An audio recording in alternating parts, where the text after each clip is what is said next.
unique designs is fun, but having to do all the careful math needed to scale a project to fit in a quarter-inch grid can get old fast. This is where GridMaker comes in. It lets you plan a design at the actual size of your project. What this means is that you can set the GridMaker page to the actual size of your project, define the pieces at their actual finished size, and view how well everything fits right at the beginning of your design process. GridMaker will create a sheet of graph paper that you can confidently reference as you plan your project. Let's get started. I'm going to show you how to use actual sizes to create a diagonal graph paper for a floor tile project. By setting the GridMaker grid at the actual size, there are no scaling calculations needed to figure the number or size of tiles. The approach in this example will work with every graph paper. My project is an on-point tile plan. The area I want to tile is a galley kitchen floor, 4 foot by 12 foot. I'm hoping to use 6-inch floor tiles. However, I'm willing to go larger if it is a better fit. To start, I'll tap Diagonal, then Plus to open the editor to begin a diamond graph paper. As with every graph paper, there is a large starter layout, and on the right is the toolbar.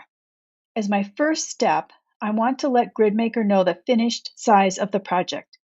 I'll do this by setting the actual size of the room in Page Settings. I'll scroll the page size picker down to Custom and input the room size in inches. 48 inches wide and 144 long. This sets the page to exactly the size of the floor of the room to be tiled. A close look at the layout shows a dotted blue line marks the margin. This blue line is shown only in Page Settings. Notice there is a gap between the wide edge of the page and the dotted blue line. Because GridMaker makes sure a grid never exceeds the page margins, the white frame shows how much the margins will limit the size of the graph paper. To make the grid layout area the same size as the page, I need to free the grid from the margins. To do this, I'll set all the margins to 0.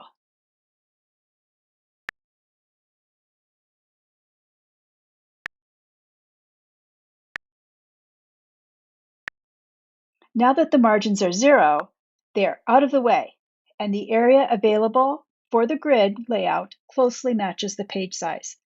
So now, as I create my layout, I'll know it is the right size when it completely fills the page. Time to start designing my layout.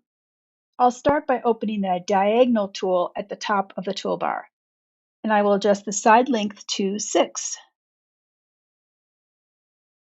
Next, I'll add spacing for the grout, and I'll start with 1/4 inch.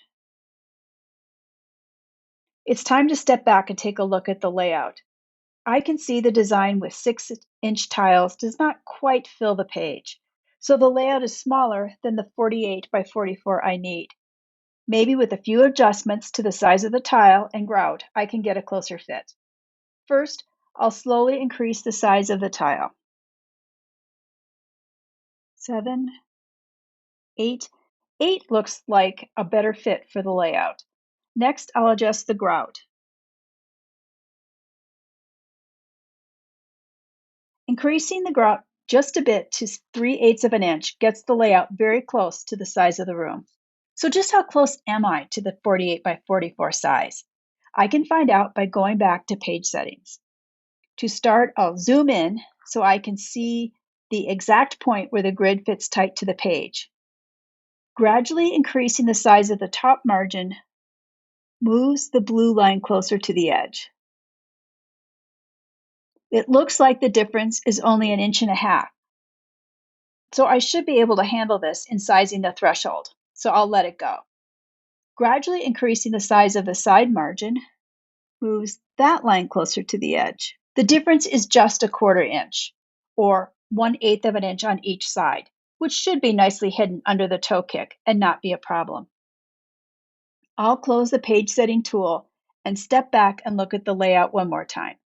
It looks pretty good. The layout is complete, and I know I should plan on working with 8-inch tiles installed with a 3/8 inch grout. Now there's a choice of next steps.